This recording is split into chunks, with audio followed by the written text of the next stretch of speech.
আসসালামু আলাইকুম। আজকে দেখাবো এই কথা বলা বইটা আপনারা কেমনে ব্যবহার করবেন। তো এটার এই পাশে দেখেন একটা অন অফ বাটন দেওয়া আছে, এটাকে ডান পাশে সরাবেন। তারপরে এখানে দেখতে পাচ্ছেন talking button, volume button, red button, question button আর পাওয়ার বাটন। তো এইটা হলো টকিং বাটন, এটাতে ক্লিক করব। হ্যালো, হাই, কেমন আছো? তারপরে এই যে এই আঙুলের মতো চিহ্নটাতে ক্লিক করবেন। স্বরবর্ণপরি স্বরেয় স্বরেয়া রস্বই দীর্ঘই দীর্ঘইতে ইকল। আচ্ছা, এইটা হলো ভলিউম বাটন, মানে ভলিউম আপ ডাউন হবে। তারপর এটা রিড বাটন, অর্থাৎ এটাতে ক্লিক করলে এক পাশ থেকে পরে পরে যাবে।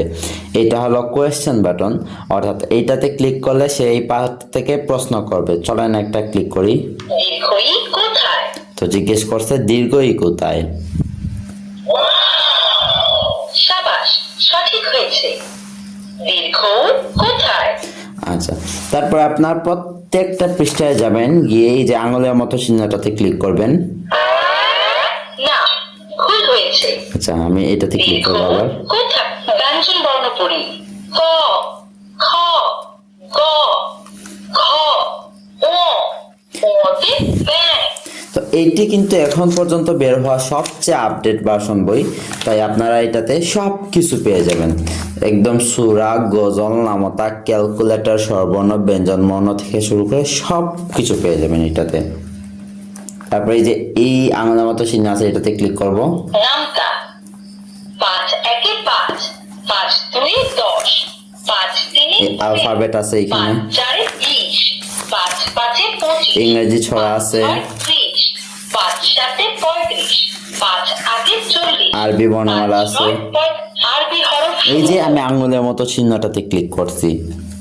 আলিফ বা তা সা জিম হা হাতে হিসানুন। এখানে 15টি সূরা আছে, এখানে 15টি গজল আছে। তারপর এইখানে দেখেন বাংলা 7 দিনের নাম, ইংরেজি 7 দিনের নাম, আরবি 7 দিনের নাম, এরকম অনেক কিছু আছে। তারপর হিউম্যান বডির বিভিন্ন বডি পার্টসের নাম আছে। হিউম্যান বডি মানব দেহ। নোজ নোজ মানে নাক। এরকম বাচ্চারা জাস্ট টিপবে আর নতুন নতুন জিনিস শিখবে, সূরা শিখবে, গজল শিখবে, এরকম অনেক কিছু শিখবে। তো আজকে এ পর্যন্তই, দেখা হচ্ছে আরেকটা ভিডিওতে। আসসালামু আলাইকুম।